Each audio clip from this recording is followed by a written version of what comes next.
Fala galera, beleza?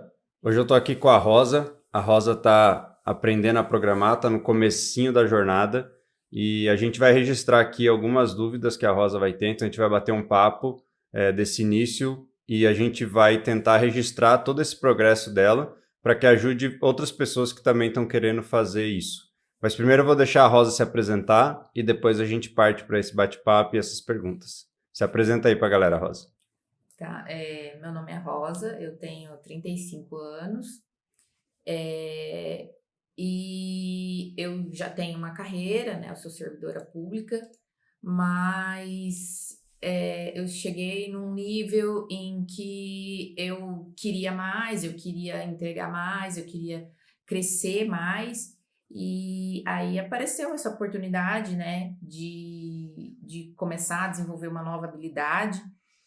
E eu brinco, eu falo que eu não tô começando do zero, eu tô começando do -10, porque eu, apesar de ter um pouco de contato com tecnologia e tudo mais, mas a tecnologia sempre apareceu meio tarde na minha vida, assim, né? Eu tive meu primeiro computador, acho que lá por 2000.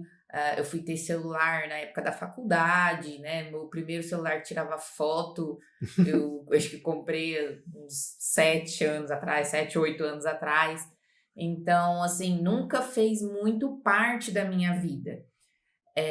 Mas eu enxergo hoje que cada vez mais é uma habilidade que é requisitada da gente, tanto no nível profissional quanto no dia a dia mesmo, né? Então, hoje tudo você faz através de aplicativos, através do seu celular, através da internet. Então, é uma área assim que eu achei bem bacana. Então, começando a pesquisar sobre isso e ver que caminho seguir, eu me deparei com algumas questões que daí eu queria bater um papo com você para ver o que você pensa, o que você acha, né? En- Legal. Aí só para o pessoal entender de onde que a Rosa tá vindo com as perguntas, a Rosa ela já assistiu os vídeos básicos lá do como criar um app, só que como vocês sabem, a gente ainda não tem todo o material lá, vai ser algo que a gente vai construindo com o tempo. Então vamos ver que dúvidas a Rosa já teve, e aí a gente vai conversando em cima disso, mas entrem lá no como criar um app.dev, se você está começando já tem algumas aulas sobre lógica e algoritmos, e a gente vai falar um pouco das dúvidas. Não sei se as dúvidas vão ser sobre isso ou não, porque a gente não combinou antes quais são as dúvidas. A gente vai realmente aqui tentar esclarecer dúvidas da Rosa que está começando. Vamos lá. Tá. Partindo então do como criar um app, eu fiquei com duas dúvidas com relação ao conteúdo, que seria, eu não entendi muito bem a diferença entre uma linguagem de programação e um algoritmo. Tá. Então, a linguagem de programação, ela é como se fosse uma forma de executar o algoritmo numa máquina. Então, vamos lá. O que é o algoritmo? O algoritmo é só uma sequência de passos. Então, se a gente conversar aqui, por exemplo, como fazer um tereré. Eu estou aqui, ó, com uma latinha de tereré. Então, como fazer um tereré? Fazer um tereré, a gente pega a erva, a gente pega uma cuia, a gente pega uma bomba, a gente coloca a erva dentro, depois a gente coloca até um certo nível, a gente vê se tá bom, a gente coloca água e a gente toma. Então isso é um algoritmo. Só que isso não é uma coisa que o computador entende. Então eu só te passei uma sequência de passos para fazer alguma coisa. Aí quando a gente quer que o computador entenda, a gente tem um conjunto de linguagens de programações que a gente pode usar. Então a linguagem de programação, comparando com o algoritmo, ela torna um algoritmo real para o computador. Então, só o algoritmo é só uma descrição de passos. Ou seja, com a linguagem de programação, eu continuo fazendo algoritmos. Só que eu faço um algoritmo, uma sequência de passos que o computador vai entender. E a gente tem um monte de linguagem de programação, né? Lá, antigamente, a mais comum era C, C++. Hoje em dia, as mais comuns são JavaScript, Python. Mas, no final das contas, quando a gente está fazendo um código, ele é uma sequência de passos. Então, ele continua sendo um algoritmo, mas já numa linguagem que o computador entende. Deu para entender a diferença? Um é só um passo e o outro são passos que o computador entende. Sim. Uhum. E aí, do modo mais acadêmico, depois, mais para frente, quando a gente falar de algoritmos mais complexos, a gente vai ter alguns algoritmos clássicos da literatura. Então, só um exemplo. Pensa que a gente tem uma sequência de pessoas e a gente quer ordenar essas pessoas numa fila pela altura dessas pessoas. Então vai ter um algoritmo de ordenação, que é o nome disso, e aí vai ter várias teorias de qual é a forma mais eficiente de ordenar pessoas numa fila. Então aí a gente vai depois aprender algoritmos da teoria. Mas, no geral, qualquer sequência de passos é um algoritmo. Só que a gente tem algoritmos conhecidos. Então, existem algoritmos famosos. Um, por exemplo, que é bem famoso, é um algoritmo que chama de Dijkstra, que foi a pessoa que inventou, que é como calcular a rota entre 2 pontos. Quem usa isso muito? Por exemplo, o Google Maps. Então, tem um algoritmo clássico por trás, e é lógico, o Google Maps já deve existir faz uns 15 anos, eles foram melhorando esse algoritmo. Hoje deve ser um dos melhores do mundo de fazer cálculo de rota, mas nasceu de uma teoria lá atrás de como calcular uma distância entre 2 pontos. Então, algoritmos são como se fossem receitas de bolo que a gente tem, e existem alguns que são muito simples, que você não vai achar uma teoria. Por exemplo, o que a gente deu de exemplo numa dos vídeos era como fazer a média de 2 alunos. Então, é um algoritmo muito simples, ele só soma 2 números e divide. Então, não vai ter uma teoria sobre isso, qual é a melhor forma de fazer isso, porque é muito simples. Mas a gente vai ter algoritmos depois com vários passos, e aí vão ter teorias. Por que um é mais lento? Por que um é mais rápido? Então, como que a gente ordena? Só para dar um exemplo bem concreto. Tem uma forma de ordenar que, na verdade, em vez de ordenar as pessoas que já estão na fila, a gente já monta a fila na ordem certa. Então, a gente olha, por exemplo, essa pessoa é a mais baixa, vamos pôr ela já na frente. E aí a gente vê, não, quem é agora a gente precisa pôr outra pessoa, essa é a mais alta, vamos pôr já ela no fim. Agora chegou uma pessoa que está entre as duas em altura, já vamos pôr ela no meio. Tá vendo que a fila já vai se formando com uma ordem certa. Isso é um algoritmo, a gente já está decidindo, na hora de pôr na fila, já colocar na ordem certa. Então, se chegar agora uma pessoa mais alta que aquela mais alta que estava antes, vamos já pôr ela no fim também. Se chegar uma baixinha, vamos pôr ela na frente. Então, à medida que a fila vai se formando, ela já forma ordenada. Então, isso é um algoritmo, é uma estratégia. A gente poderia simplesmente falar, não, entra todo mundo na fila, e aí a gente vai olhar de par em par, e se a pessoa mais alta estiver na frente da mais baixa, a gente inverte. Também é um algoritmo, é outra estratégia. Todo mundo vai entrar na fila, aí tem a baixinha e a mais alta. Tá na ordem errada? Inverte. A gente vai olhando só de par em par. Essas duas, aqui eu estou falando de forma fila de pessoas, mas essas duas são teorias. Um chama insert sort, então a gente vai inserindo e ordenando, e o outro chama bubble sort, que a gente vai comparando, e aí bubble vem de bolha, que é como se fossem as bolinhas, elas no final das contas elas vão se organizando. Então, só para dar ideias mais tangíveis, assim, então é um problema real, tem um algoritmo da teoria, que são esses nomes que eu estou falando, bubble sort, insert sort, mas no final das contas a gente ordena uma fila. Aí, como que a gente implementa isso? Pode implementar isso com uma linguagem de programação. Porque se a gente só conversar aqui desse jeito, agora eu falar, agora ordena essa fila. Você vai falar, não dá para ordenar, porque eu não tenho um lugar para rodar esse código. Então eu preciso de uma linguagem de programação para rodar esse código. Entendi, ficou mais claro. Tá? Bora. Eu também fiquei com dúvida na diferença de terminal e editor de texto. Legal. Então, o terminal, ele é uma ferramenta onde a gente executa comandos. Então, eu posso até abrir aqui. Aí o nosso editor depois põe isso na tela. Então, esse terminal aqui, que está aberto aqui na minha tela, ele é para eu rodar comandos. Ou seja, eu não vou digitar código aqui. Ou eu só vou digitar códigos muito curtos. Porque a gente normalmente não considera código, por exemplo, um comando de listar pastas. Então, ls, só tem uma pasta aqui dentro. Qual é o nome dessa pasta? How to create an app. Então, normalmente, só um comandinho assim, a gente não considera isso código, por mais que seja um código, né? Só que é um código só de 2 letras. Então, o terminal, a gente tem que pensar quando a gente quer executar coisas pequenas. Normalmente, rodar um programa, executar alguma coisa, deletar um arquivo. Então, por exemplo, se eu quisesse criar outra pasta aqui, eu posso criar pasta 2.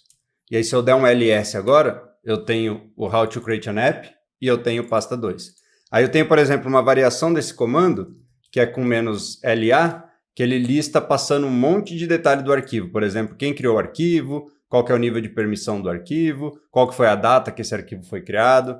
Então, a gente não vai chamar isso de código, mas no final das contas ele é um código, mas são comandos que me dão uma resposta na hora. Aí qual é a diferença do editor? Então, o editor é onde a gente vai escrever código normalmente por mais tempo. Por exemplo, esse código aqui é o código do How to Create an App. Quando vocês entram em como criar um app.dev, é esse código aqui que está rodando.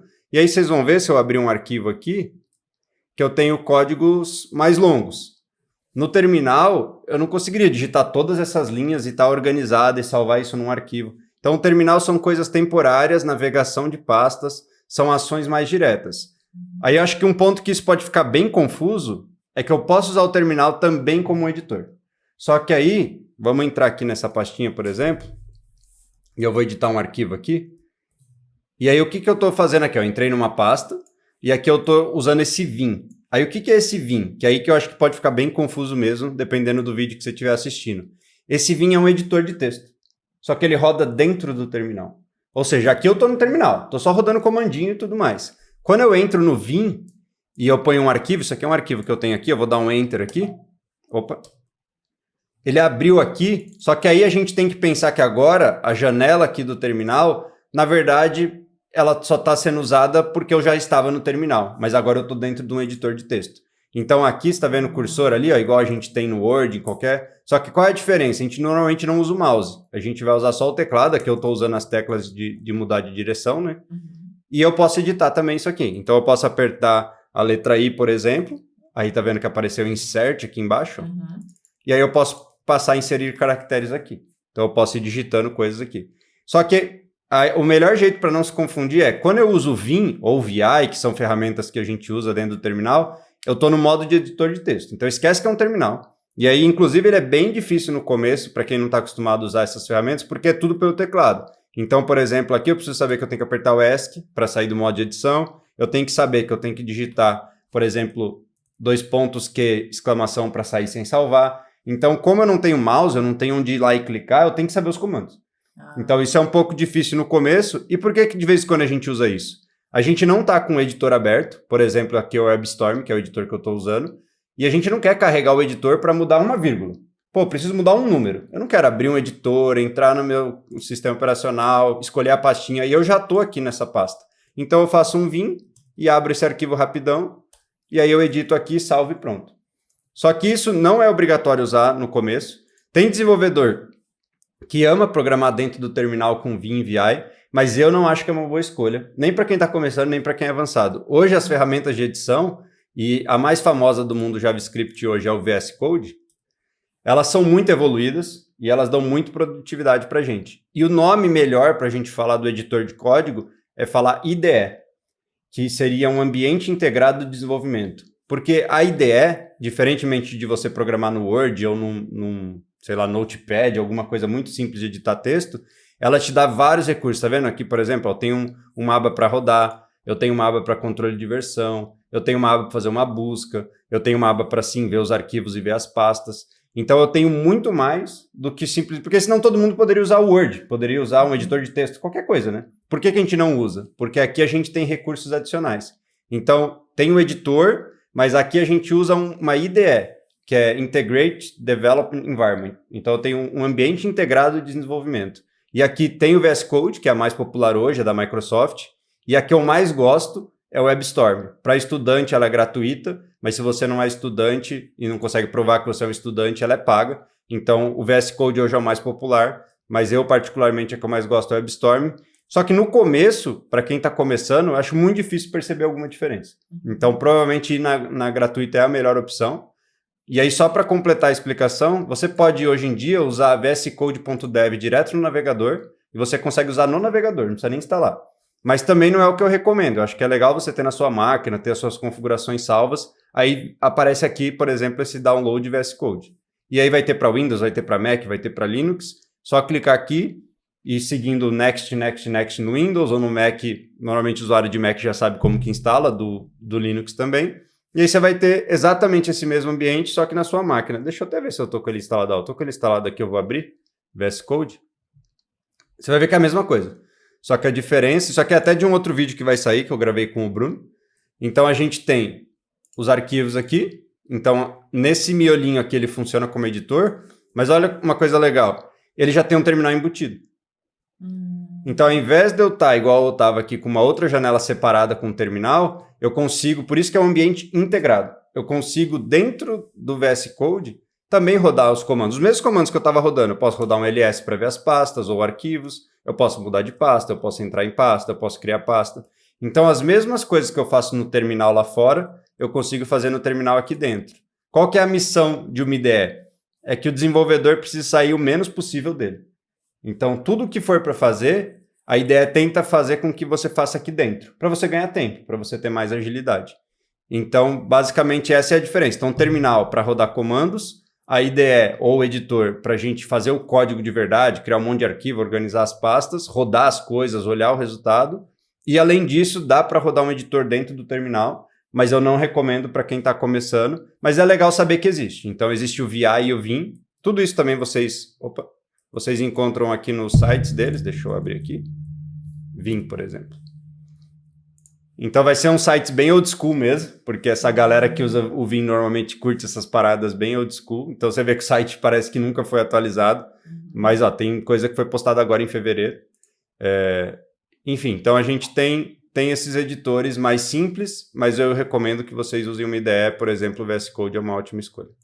E aí, por exemplo, aqui no VS Code, eu consigo usar qualquer linguagem? Como funciona? Então, normalmente, as IDEs elas têm linguagens que elas já suportam ou não suportam. Mas o VS Code, como a Microsoft está investindo muita grana nele, ele está cada dia suportando mais linguagens. Deixa eu ver aqui se a gente consegue achar se tem alguma lista oficial. Olha, é multiplataforma, isso quer dizer que ele suporta várias linguagens. É um texto já antigo, de 2016, mas aqui já tem alguma listinha das linguagens que ele oferece em 2016. Hoje ele deve oferecer até mais. Então a gente tem aqui, JavaScript, C#, C++, PHP, Java, HTML, R, CSS. Então, quase todas as populares de hoje você consegue usar. Uhum. E eles sempre vão adicionando novos suportes. Por exemplo, nessa época aqui, o Rust, que é uma linguagem que está ficando bem popular, nem era popular, então ele nem está nessa lista, mas com certeza já suporta o Rust, que é uma outra linguagem. Então, hoje o VS Code ele suporta várias linguagens. Já a JetBrains, que é a empresa que criou o WebStorm, que é um dos que eu gosto, eles têm várias IDEs para linguagens diferentes. Então aqui, nesse pop-up que vocês estão vendo, a WebStorm é o que eles recomendam para desenvolvimento web, que é normalmente JavaScript e tudo mais. Mas, por exemplo, para Python, que é uma outra linguagem, eles recomendam que você use a PyCharm, que é uma outra biblioteca que eles têm, outra IDE. Só que elas são super parecidas e internamente eles reusam um monte de coisa. Então não é que, vou ter que aprender tudo de novo para usar outra. Não, vai ser muito parecido. Até se eu abrisse aqui, você ia ver que é igual. E tem outras, por exemplo, para Java usa essa aqui.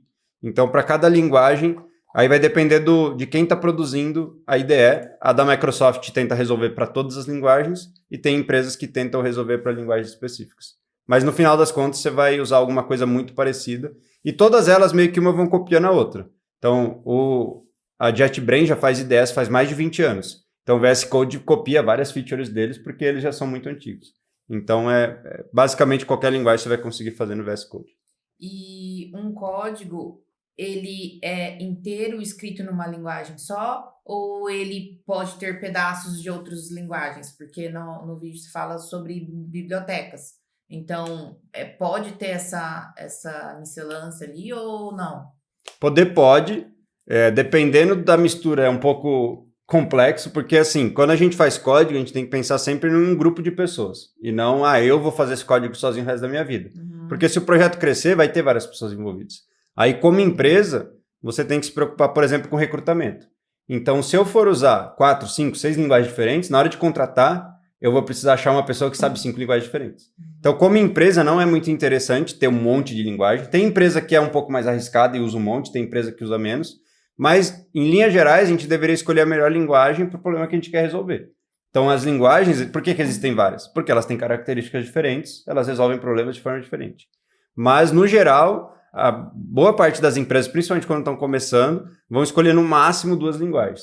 Então, num projeto, vai ser difícil ter uma linguagem só, porque a gente tem pequenas variações. Então, por exemplo, aqui, a gente tem, por exemplo, um comando de restaurar um banco de dados. Esse comando aqui, se a gente for levar ao pé da letra, ele é uma linguagem que chama Bash Script.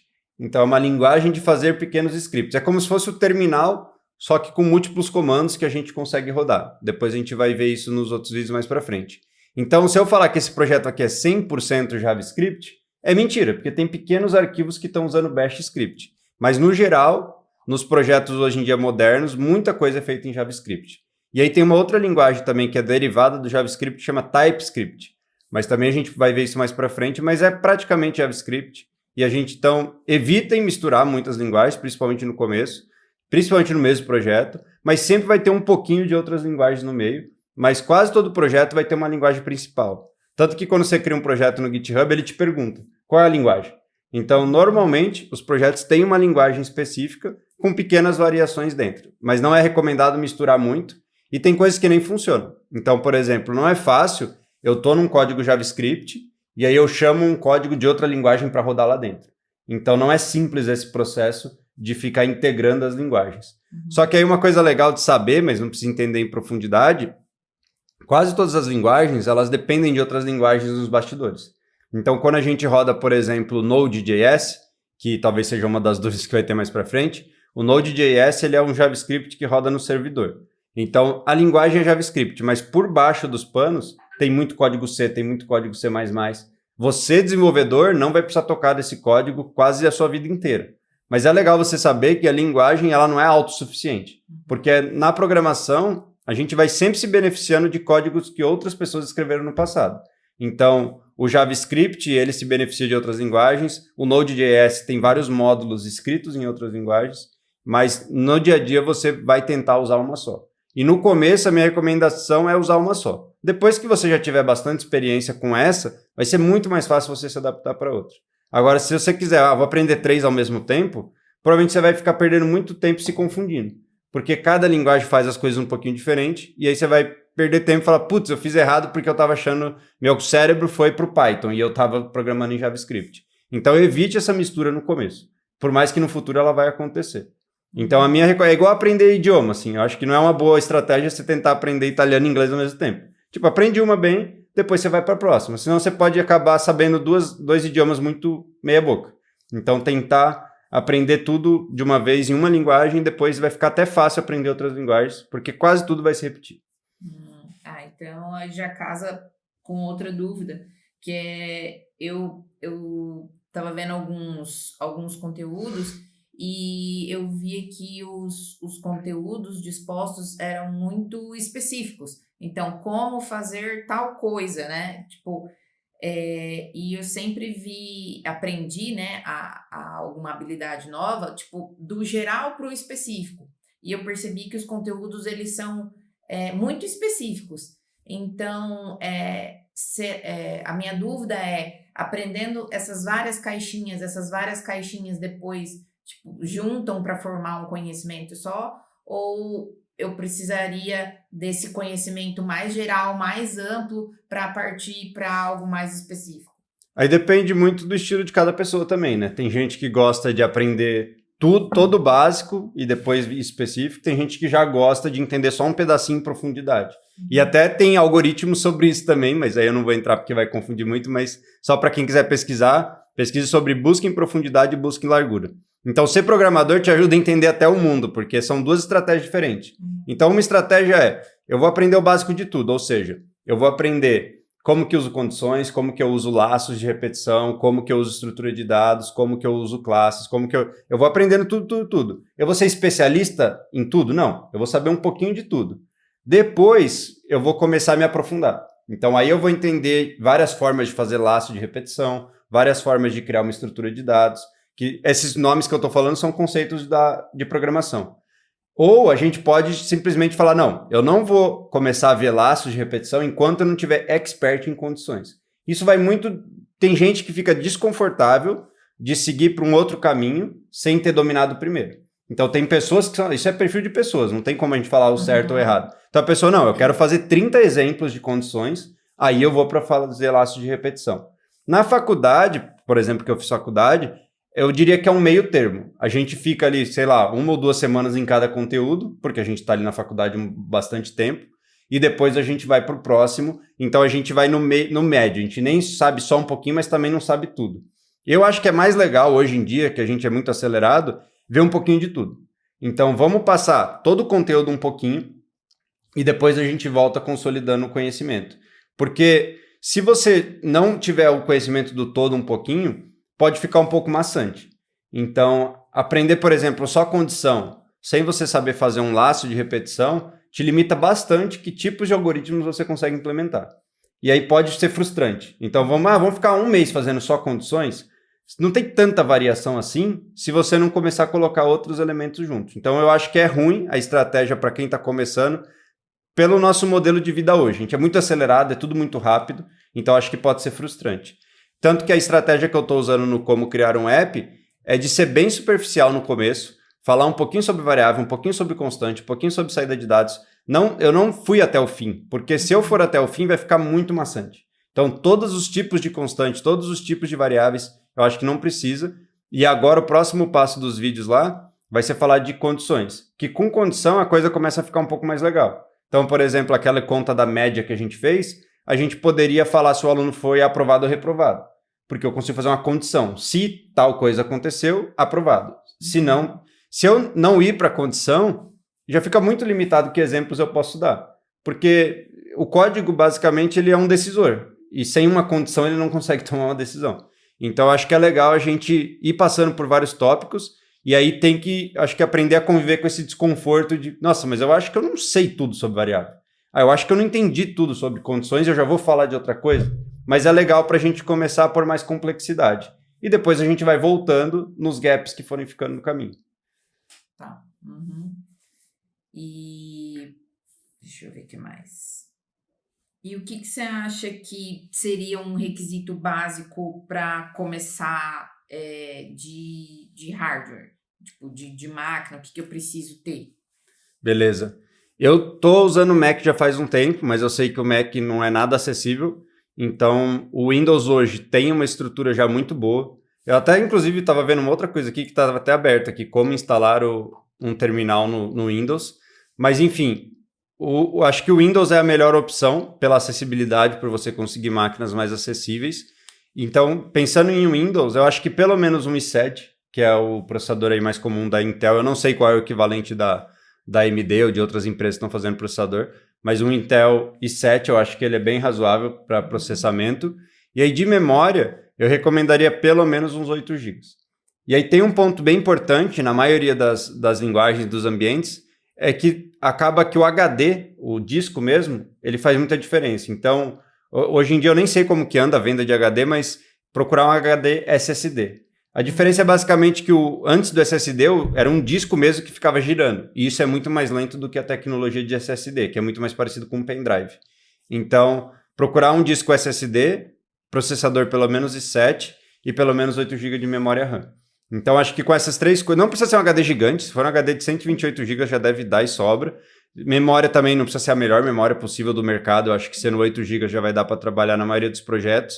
E sendo um processador i7 para cima, i7 ou i9, mas o i7 já é muito bom. E eu não estou falando que com os outros não dá. Só que talvez vai ficar um pouquinho lento. Se você for fazer uma videochamada, talvez vai dar uma travadinha, programando ao mesmo tempo. Então, acho que i7, 8 GB e SSD, dificilmente você vai ter problema nos projetos iniciais. Depois, quando você estiver trabalhando numa empresa mesmo, primeiro que a empresa já vai ter um hardware, provavelmente ela vai te fornecer uma máquina, alguma coisa assim. E aí pode ser que você precise de 16 GB de RAM ou até mais, mas aí depende muito de empresa para empresa, o tamanho do projeto. Mas 8 GB eu acho que dá para trabalhar. E eu acho que com esse setup, eu não vi o preço antes de falar isso, eu acho que dá para conseguir num preço aí razoável e parcelar em 12 vezes, dá para conseguir fazer alguma coisa. Tá. E a gente falou de máquina e sobre conhecimento. O que você acha que seria tipo um conhecimento tipo básico que quase todo mundo deveria ter, né, sobre programação?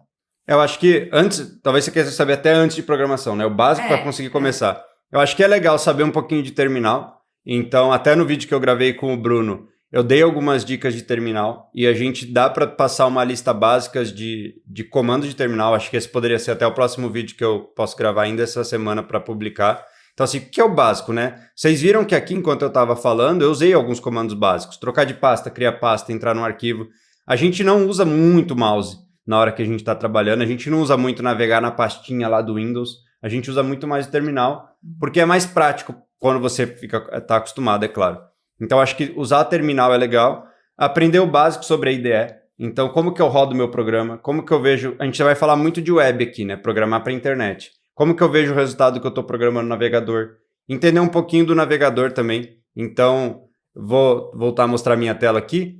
Então, quando a gente entra no navegador, se a gente clica com o botão direito e vem inspecionar ou inspect, a gente tem muita ferramenta para desenvolvedor aqui. Por exemplo, a gente tem um console. Esse console, ele aceita código JavaScript. Então, por exemplo, posso fazer uma soma aqui, ele consegue fazer uma soma para mim. Então, é uma forma muito fácil da gente testar pequenos códigos. Então, se a gente falar, vamos pôr, igual tem no vídeo lá do comecinho, de falar de fazer um print, né? Imprimir alguma coisa na tela, ou imprimir alguma coisa no terminal. Aqui, se a gente fizer, ó, ele imprimiu para a gente um hello. Então, assim, são coisas bem simples, que é legal você saber que dá para fazer isso aqui no navegador, para você conseguir entender e testar sem precisar de novo. Abriu a IDE, abriu um programa. Então, você teve uma ideia, você quer validar alguma coisa muito simples, a gente consegue fazer muito rápido aqui. Então, é legal entender o navegador. A gente consegue também usar essa visão aqui, esse botãozinho de mobile. A gente vê como o nosso app ficaria num celular. Então, tem vários tamanhos de celular pré-configurados aqui para a gente. Então, aqui a gente não está no celular, mas a gente está com o mesmo tamanho de tela, mesma densidade de pixels. Então, isso é bem legal também aprender. Então, tem alguns conceitos que não é programação diretamente, mas são ferramentas que vão te ajudar a ser um programador melhor. Aqui a gente consegue ver todos os elementos da página. A gente consegue ver, por exemplo, que é um conhecimento um pouco avançado, mas é legal ter uma ideia. Ó, quando eu der um refresh aqui, ó, a gente consegue ver tudo que a internet está baixando aqui para carregar essa página. E vocês podem ver um monte de JS, é código JavaScript que está sendo feito download para que essa página consiga carregar e rodar. Então essas coisas são bem legais, não que você vai entender tudo logo de começo, mas você saber que isso aqui está disponível. Um dia que você tiver um erro, uma coisa que você não está entendendo, talvez seja legal você saber que eu posso ver o que o navegador recebeu. Então, quando a gente faz uma requisição, o navegador recebe uma série de arquivos e ele sabe o que fazer com alguns desses arquivos. Então, é bem legal a gente conseguir ver isso. Por exemplo, só para a gente falar de uma coisa bem concreta. Ó, quando eu pedi para ele abrir a página aqui do Como Criar um App, ele baixou um HTML inicial. Se a gente pegar um pedacinho desse HTML inicial aqui, copiar e vir aqui no código do Como Criar um App e buscar, ó, eu achei exatamente aquele código. Então, por que ele devolveu essa tag aqui? Porque eu coloquei aqui nesse arquivo. Então, isso tudo a gente vai aprender, né? Mas é legal saber que não é uma coisa mágica, sabe? Eu coloquei aqui, aconteceu uma mágica que eu não sei, e aí não é uma mágica. Fez uma requisição, esse arquivo foi, a gente chama de servido, né? Ele foi fornecido para o navegador, e cada tagzinha dessa aqui significa alguma coisa para o navegador. Então, a gente está dando algum recado para que o navegador, o browser aqui, consiga renderizar da forma correta. Então, isso é bem legal. Tem coisas aqui, por exemplo, esse aqui, ó, que a gente está falando para ele não deixar fazer zoom. Se ele tiver no celular, esse maximum scale, minimum scale, vocês podem pensar o pinch que a gente faz com o dedo no celular para fazer zoom. Não sei se vocês já perceberam que tem site que você não consegue e tem site que você consegue. Porque tem alguns sites que bloqueiam. É com essas tags aqui que a gente faz. Então, eu estou mandando um recado para o navegador. Fala, ó, eu não quero que o usuário consiga fazer zoom. Então, você fala user scalable no. Então, quando o usuário fizer, não vai acontecer nada. Então, é uma forma de comunicar com o navegador. Eu defino no meu código, o navegador faz o download disso, interpreta e dá opções ou não para o usuário. Então, aqui é só para um exemplo do porquê é útil também entender. Porque se você entrar e falar, por que não está funcionando aquilo? Você pode ver aqui. Talvez o seu código está desatualizado, talvez você esqueceu alguma tag. Então, são várias ferramentas aqui. Ó. Tudo isso aqui é para o desenvolvedor, tá? Então, tem um monte de ferramentas aqui e é legal o desenvolvedor saber que elas existem, pelo menos saber o que está lá. Não precisa entender. Mas aqui, por exemplo, agora vocês sabem que dá para você ver o que está passando pela internet dentro de um site. E isso dá para você ver de qualquer site, inclusive sites que não são seus. Você consegue ver tudo o que está passando. Aqui, por exemplo, foi quando ele passou o logo. Ó. Quando ele passou o logo, está aqui o arquivo do logo, quanto que é o tamanho do arquivo do logo, 38 KB. Então, são coisas bem legais que um usuário comum não vê, mas que a gente consegue ver só dando um botão direito aqui e clicando em Inspect. Ou, se você tiver em português, inspecionar. Então, acho que é isso. Navegador, entender a IDE e como usar a IDE e entender o terminal. Acho que com esses três conhecimentos e conectando esses três juntos, a gente já começa a conseguir programar. E aí é lógico que cada linguagem vai ter uma série de conceitos para serem ensinados. Mas acho que sem esses três, fica difícil de onde começar, né? Porque você não sabe rodar, você não sabe ver, você não sabe fazer alguns comandos do terminal. Então, provavelmente, esses vão ser os próximos vídeos que a gente vai fazer também. Tá. E o que você considera que seria uma característica pessoal que um programador deveria ter ou desenvolver? Eu sou totalmente contra elitismo de tipo profissão. Ah, só pessoas que são boas em matemática serão bons programadores. Eu acho que isso é uma grande besteira. Mas o que eu acho que é o que eu sempre falo quando alguém fala, eu queria ser programador. Eu sempre falo que tem que estar preparado para estudar todo dia, por muitos e muitos e muitos anos. Então, ou para sempre. Então, a nossa área é uma área ainda nova, então comparando com outras profissões, e ainda tem muita coisa para mudar e nunca vai parar de mudar. Então vai evoluir muito. Então acho que o principal hoje, característica de um bom programador, é o interesse por estudar para sempre. Então se você é uma pessoa que curte mais, eu queria só aprender um negócio e fazer isso pro resto da minha vida, primeiro que eu acho que qualquer profissão vai dar problema para você no futuro, porque o mundo está mudando muito rápido. Mas especialmente programação, tem conceitos que mudam muito em 6 meses, 1 ano.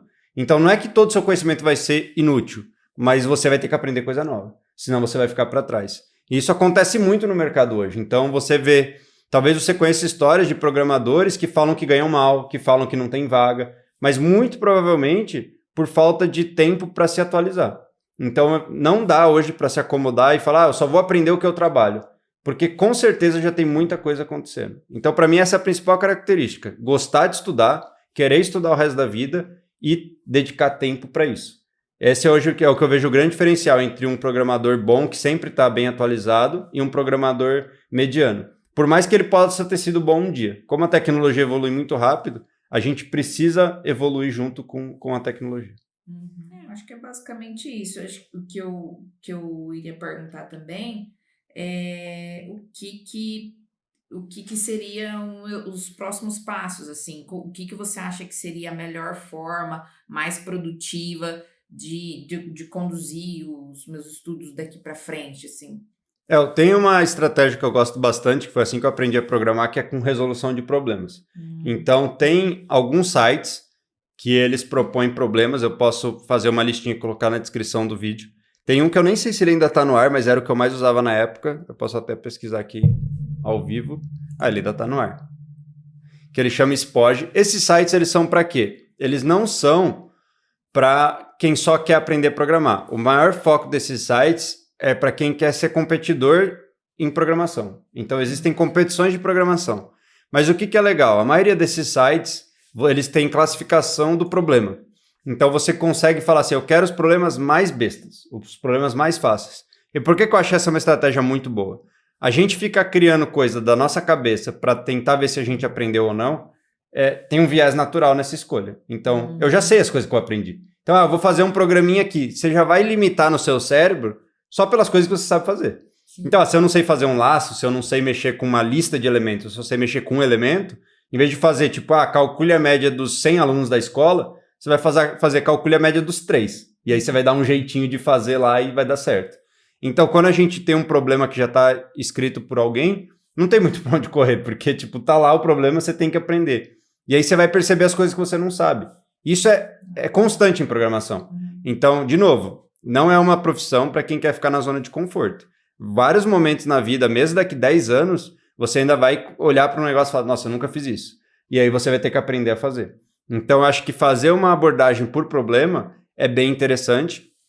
E uma dúvida que é comum é assim, mas não tem tudo isso ainda no como criar um app. Realmente, meu tempo é limitado. Hoje eu não estou conseguindo dar conta de andar na velocidade que as pessoas que estão estudando, mas eu acho que se a gente conseguir criar uma dinâmica onde eu posso ajudar a, por exemplo, todo final de vídeo tentar escolher um problema e aí quem estiver assistindo tenta resolver esse problema e a gente faz uma conversa igual essa que eu estou fazendo com a Rosa, tentando passar pela solução, eu acho que é uma forma que eu ganho tempo, porque vocês vão ter um problema para bater um pouco a cabeça e tentar resolver, e é uma forma que vocês vão aprender efetivamente também.